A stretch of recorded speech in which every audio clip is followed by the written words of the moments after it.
La première fois que j'ai joué, mon père m'a jeté mon matelas et mon lit par la fenêtre parce que j'ai joué pour le Parti communiste. Moi, je jouais pour tout le monde. Hein.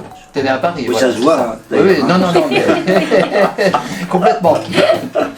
Tu le caches bien. Oui. Ouais, donc il voulait pas que tu chantes ou c'est il voulait Non, pas que non, tu non, chantes c'était pas un métier, c'était vraiment de la rigolade, si tu veux. Non, non, non, j'ai eu un restaurant, mais vous allez rigoler, hein, grec. Ah oui, oui. Non, non, On ne rigole pas. c'était Enfin, dans le Marais d'ailleurs au niveau cinéma, et j'avais Annie Cordy, Michel Piccoli, tout ça, tout le monde qui venait. On mangeait mal, mais c'est quelle rigolade. Bon, bah, ça, c'est pas grave, c'est un détail. Ah, c'est grec, hein, c'était grec, Bah, mais pas... grec à l'asiatique. Non, mais je suis très contente d'être parmi vous ce matin et puis de découvrir un peu une de tes mille vies, Oui. Henri Victor. Et j'ai même eu un club de rencontres. Ah, ouais, mais ça m'étonne pas. Ah, Ça m'étonne. ça t'intéresse, hein? Non, ça ne m'étonne pas. Dans mon restaurant, je jouais de la musique, la guitare, alors je draguais les filles avec une guitare, c'était facile, hein. Et parfois il me manquait les cordes. En Chine, tu as joué quand même dans des endroits. des endroits incroyables. Alors en France, quand on arrive à avoir 100 personnes, on est super content. En Chine, tu as 5000 personnes, c'est petit, trop, tu vois, perdu dans le... Ouais. Hein, c'est le lieu dit. Et j'ai joué, mais c'était incroyable, c'était inconnu, mais un succès fou en Chine. 25 000 personnes, 30 000 personnes. Non, la chanteuse la plus connue en Chine. C'est Mireille Mathieu, non? Non. Même pas. Allez, ça commence par un H. Hélène Rollez. bah voilà. Hélène et les garçons. Ouais. Et ben Xi Jinping, il est vraiment fan. Au départ, là, je jouais partout. Quand on me sifflait, j'arrivais. Ouais. J'ai joué pour la LICRA, j'ai joué dans des lieux cultes comme comment ça s'appelle, le Palace, la Locomotive, le Rex, voilà, partout, un peu partout. Hein, quand je pouvais, je jouais. Je suis un passionné. On dit beaucoup show business parce que c'est plus de business aujourd'hui que de show, hein, à vrai dire.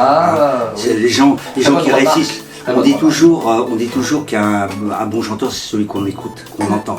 Voilà. Celui qui a beaucoup de talent mais qu'on n'entend pas, il est mort, hein, de toute façon. Et je dis à ma fille, à petite Gersande, que le talent c'est 10%, il y a du travail dans les 10%, le reste c'est de la com, uniquement. Voilà. Tu joues de la guitare, mais tu composes des textes. Oui, des textes, la musique, avec un ami qui s'appelle Guy Koda qui est super, mais en général je compose la musique et puis 3/4 du temps je fais les textes, mais les textes c'est plus compliqué quand même je trouve. Est-ce que tu continues à te produire? Ah bien sûr, je viens de passer à l'île aux artistes, j'ai décidé de recommencer parce que je vois ma fille, je me dis...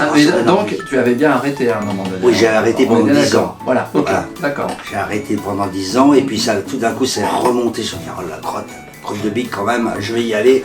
Et j'ai commencé il y a 2 semaines à l'île aux artistes, à Vierzon.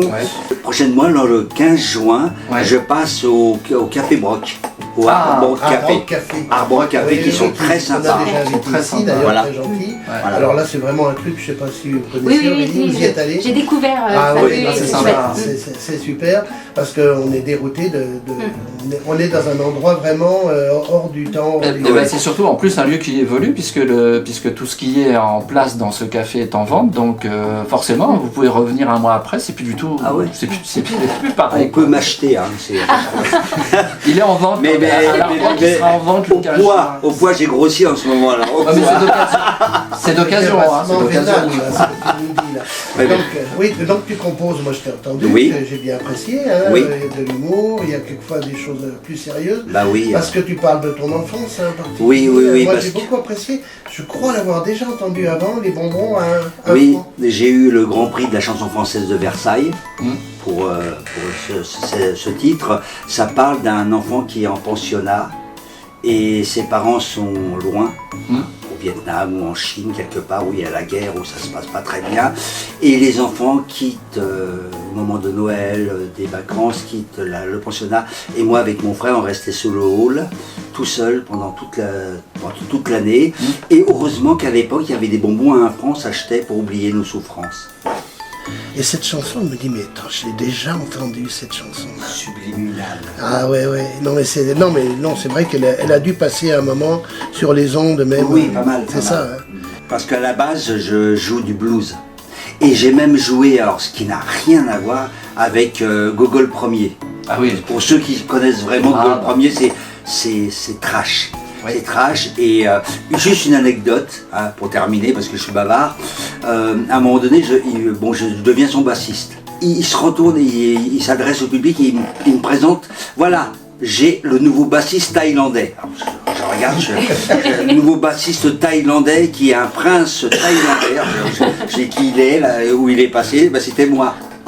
Donc c'était surtout de la communication. Quoi. Oui, Et comme d'habitude, c'était la com, et puis il balançait, ce qui est drôle, j'ai trouvé ça génial, ce qui balançait des têtes de cochon sur le public. Oui, le public, ils adoraient, cadet. ils adoraient, c'était génial.